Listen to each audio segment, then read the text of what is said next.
de volta com o programa Eclésia dessa noite. Estamos conversando sobre assuntos diversos, questões diversas. No primeiro bloco falamos sobre a questão da ordenação das mulheres. O Padre Douglas já ajudou aqui pra gente. Vamos entrar já um pouquinho a discutir o comportamento, né, de muitas pessoas quando pensam e discutem assuntos relacionados aos homossexuais. Como é que fica a prática cristã religiosa dos homossexuais? O Padre Douglas vai responder pra gente. Mas antes, uma rodadinha rápida aqui, Padre Douglas. O Matheus Felipe está perguntando pra gente o seguinte: como é que a gente pode mudar em relação à realidade de diminuição de vocações sacerdotais na igreja? Realmente está diminuindo assim a vocação na igreja, padre? Não, se você se refere à igreja enquanto um todo, não. Nós temos um gradativo crescimento de vocações. Agora, quando você pega, vamos falar em termos de Brasil, né? Você pega o anuário da igreja no Brasil, você verifica que essa diminuição ou aumento, eles são sempre localizados. Então, os lugares que registram diminuição vocacional geralmente são sempre os mesmos, diminui de um ano para outro, e os que registram aumento também geralmente são os mesmos, ou seja, existe um desequilíbrio de pastoral vocacional aqui.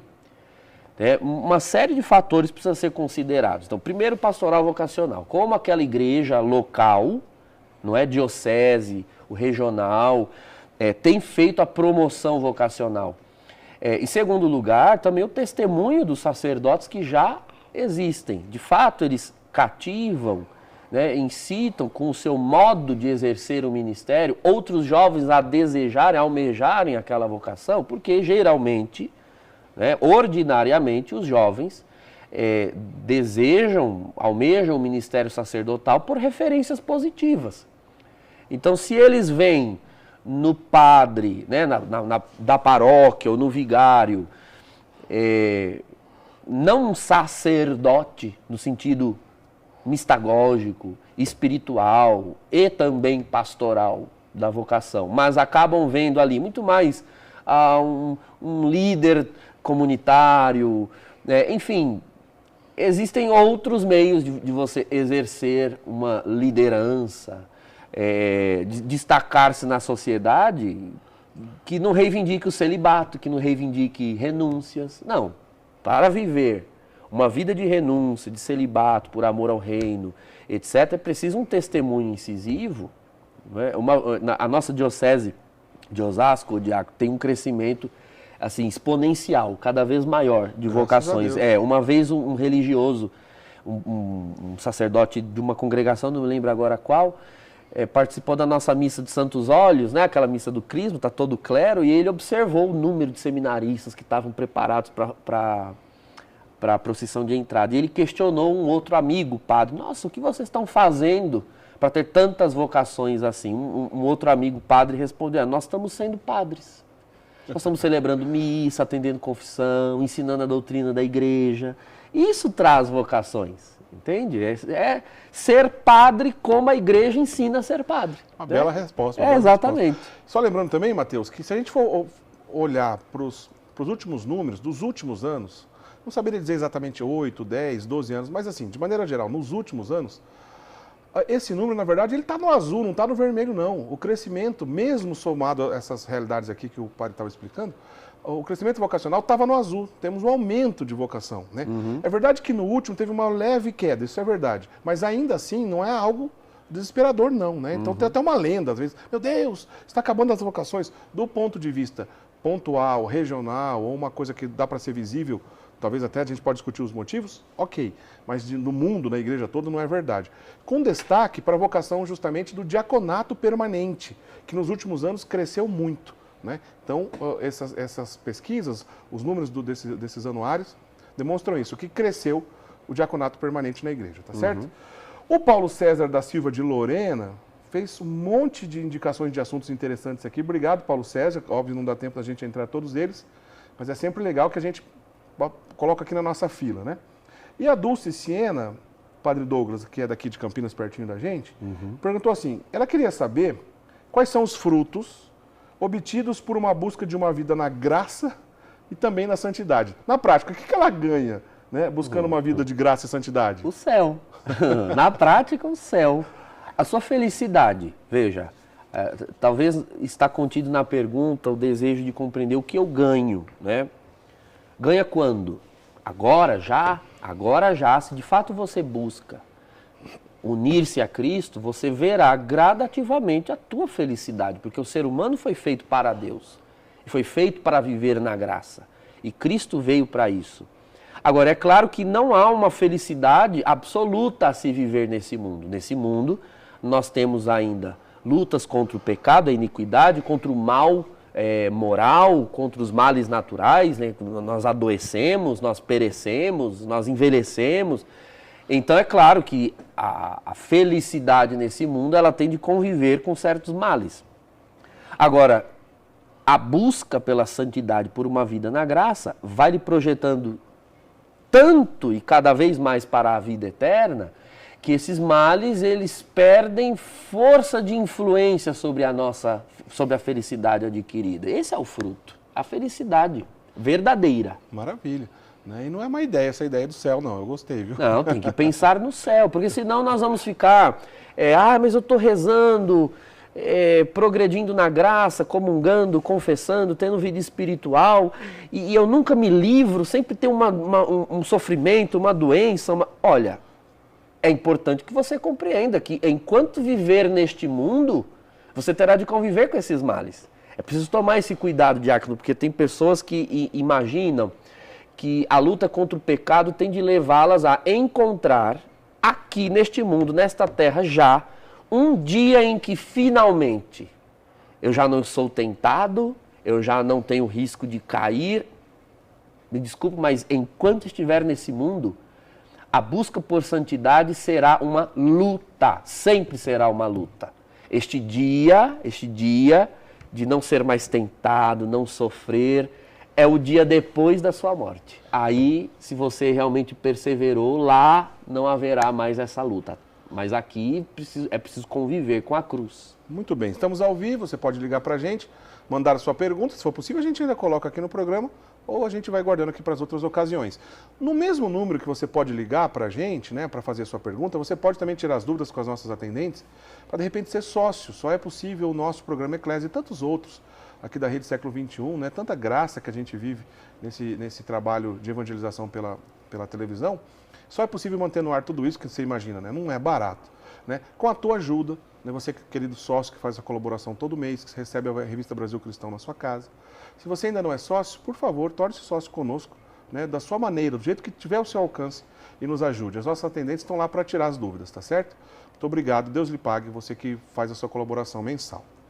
Padre Douglas, e sobre o assunto que eu tinha levantado anteriormente, sobre a questão dos homossexuais, né? O homossexual, né? Ele deve participar da vida no dia a dia da igreja? Claro que deve. Agora, vamos fazer primeiro aqui uma diferenciação. Pois não. Que a sociedade já não faz e não quer fazer. Uma coisa é um homossexual. Outra coisa é um militante LGBT. Um gay, né, no sentido que a sociedade usa esse termo. O homossexual é uma pessoa que se percebe com atração por pessoas do mesmo sexo. Em si mesmo é isso.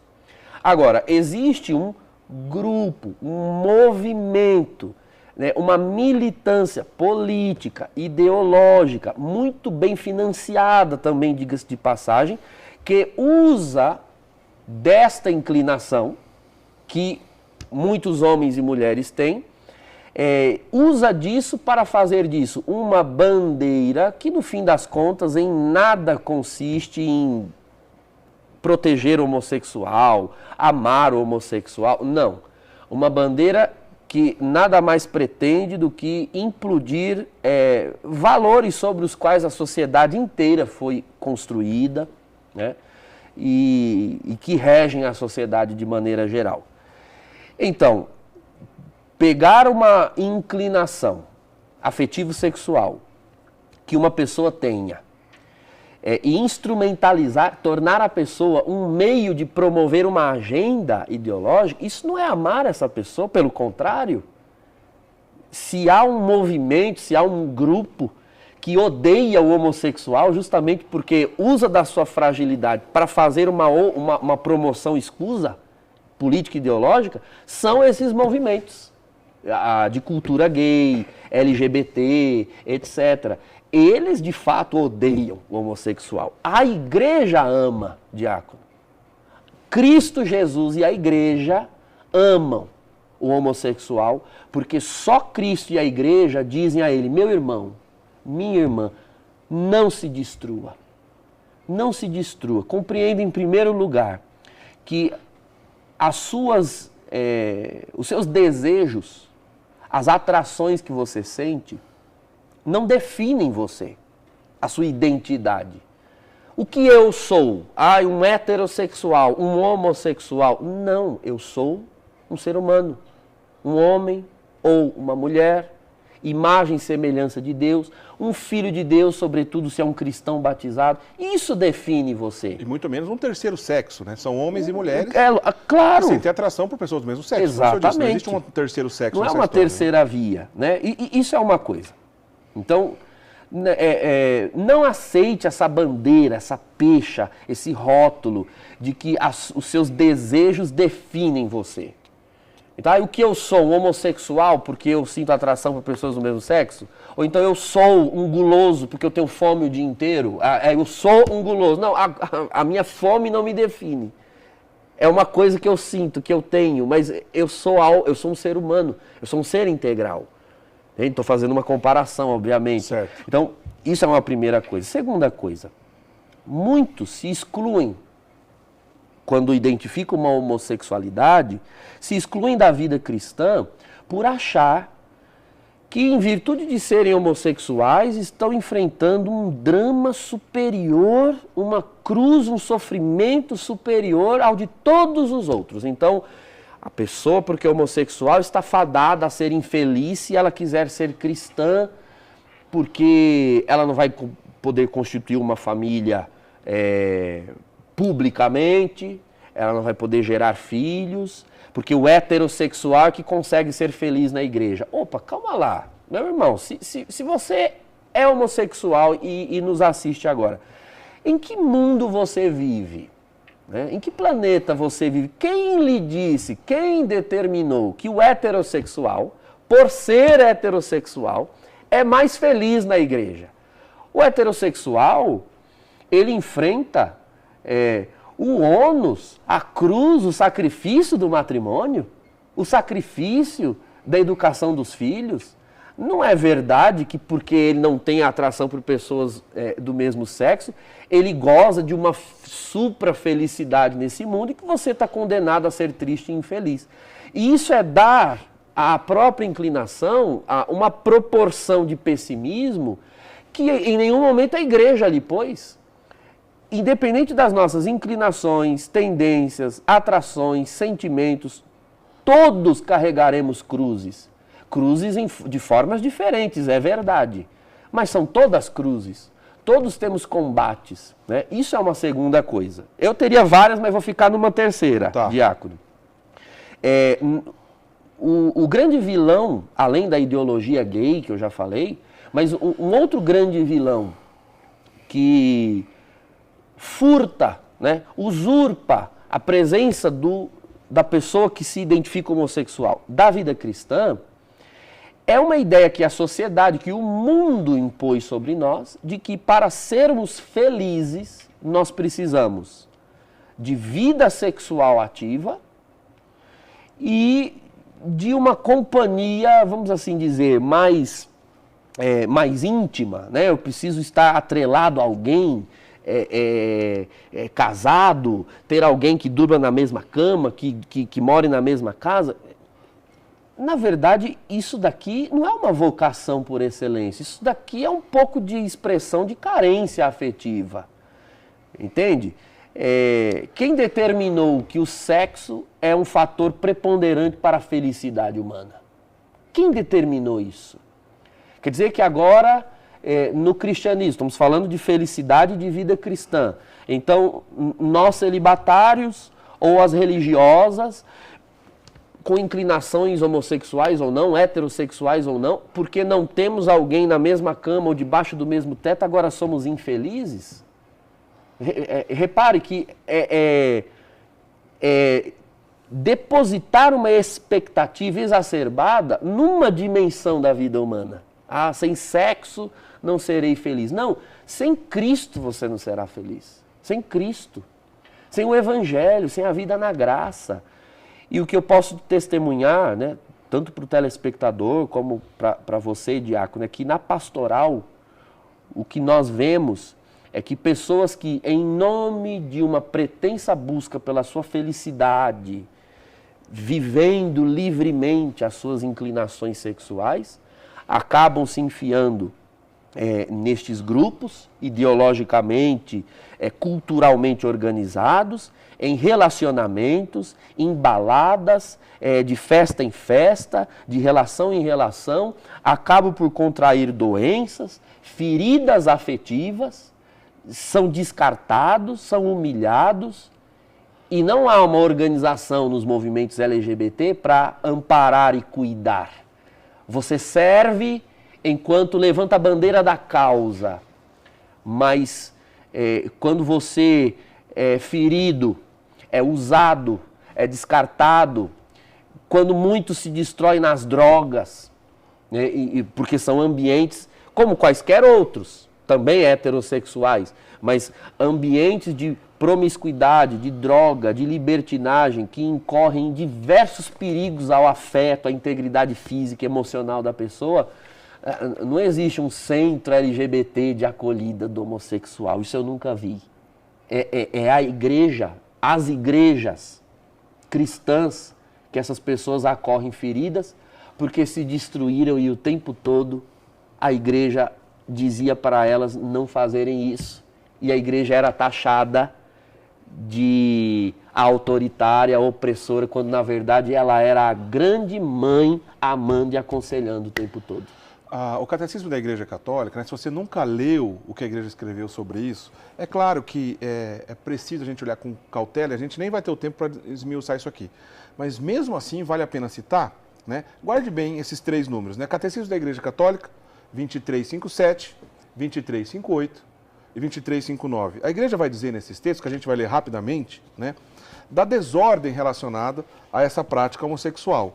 E a Igreja também vai afirmar que a gênese psíquica, né, a razão psíquica, né, da vivência da homossexualidade, ela ainda tem grande parte a ser explicada.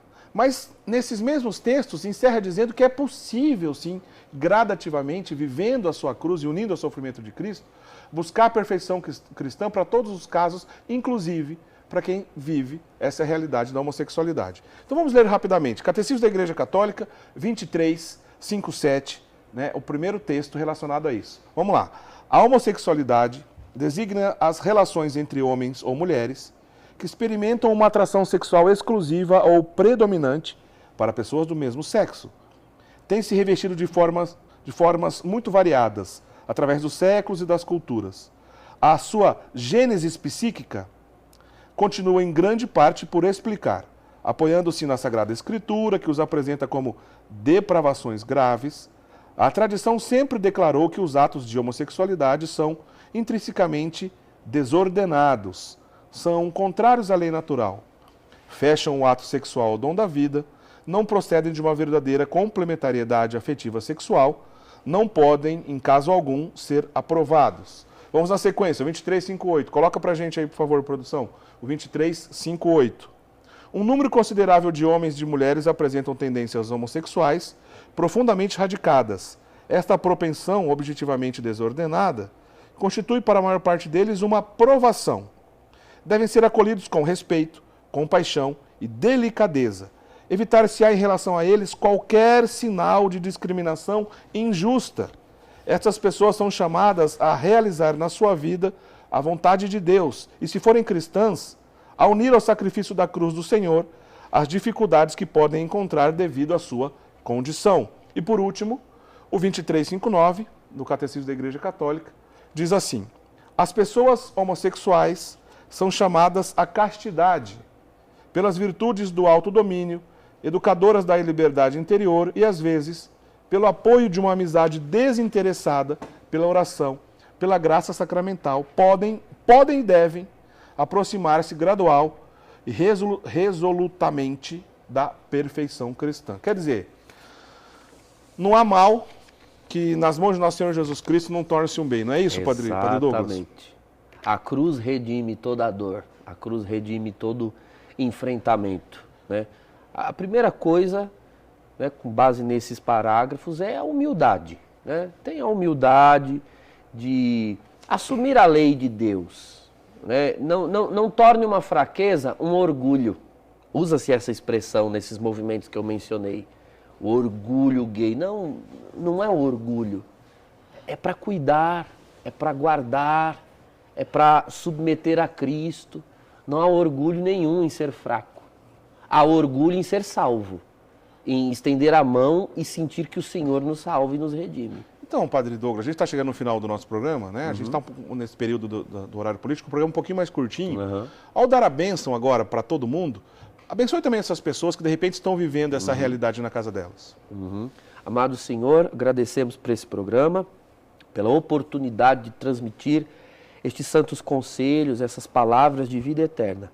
E todos que nos acompanham, que se encontrem em eventuais situações hoje aqui mencionadas, sintam o teu amor, a tua bondade, a tua benignidade, a tua infinita misericórdia. Pela intercessão da Santíssima Virgem Maria, abençoe-vos o Deus Todo-Poderoso, o Pai e o Filho e o Espírito Santo. Amém. Obrigado, Padre Douglas. O programa Eclésia está encerrando, mas o Padre Douglas continua ao vivo daqui a pouquinho no programa Brasil Cristão, né, com o Fernando Nascimento, com a Drica. Você continua assistindo a Rede Século XXI. E outro assunto interessante, o Padre Douglas vai trabalhar no programa Brasil Cristão. Curtam as redes sociais do programa Eclésia. A gente sempre divulga aqui, né, no Facebook, procure por Programa Eclésia, também no Instagram, Programa Eclésia. Curtam as nossas redes sociais, a gente divulga coisa relacionada ao nosso programa, a gente relembra trechinhos de programas que já trabalhamos no passado. Então, é uma maneira também da gente divulgar o nosso trabalho pela internet. Então, curtam as nossas redes sociais, nos acompanhem também pela internet, tá certo? Na semana que vem, se Deus quiser, a gente se encontra, mas vale lembrar aqui que no domingo tem outro programa Eclésia para ser exibido inédito. Domingo às 19 horas. Não esqueça, coloque na sua agenda. Domingo, 19 horas, tem programa Eclésia inédito. Você não pode perder. O tema está bem interessante, tá certo? Domingo a gente se encontra então às 19 horas. Até lá, um grande abraço. Tchau, tchau.